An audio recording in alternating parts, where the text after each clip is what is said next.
2014 আগে আমার সোনার হিন্দুস্তানও আমরা মুসলমানের প্রতি হিন্দুর ভালোবাসা, হিন্দুর প্রতি মুসলমানের ভালোবাসা ইলা মানে মিলেমিশে আমরা থাকতাম। 2014 বাদে মোদিজির সরকার হয়েছে, ওয়ার বাদ তো গিয়া এখন মুসলমানের প্রতি হিন্দুর নফরত, হিন্দুর প্রতি মুসলমানের নফরত, একজনে আরেকজনে আমরা দেখতে পারি না। ওলা সমাজ বর্তমানে ওইয়া বুয়ার। इसका कारण नरेंद्र मोदी है, इसका कारण आरएसएस है। প্রধানমন্ত্রীও হিন্দু, अच्छा রাষ্ট্রপতিও হিন্দু, ठीक है বড় বড় মুখ্যমন্ত্রীও হলো হিন্দু। ठीक है এর বাদেও নেতাগুলো হইন হিন্দু খাতরে। ठीक है समझ गया।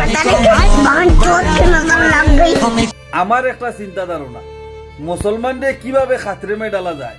মুসলমানদের খাতরেমে ডালতে হইলে মুসলমানের প্রধানমন্ত্রী বানাও, রাষ্ট্রপতি মুসলমানের বানাও, বানাইয়া মুসলমানের সরকার বানাও, বানাইয়া মুসলমানদের খাতরেমে ডালো।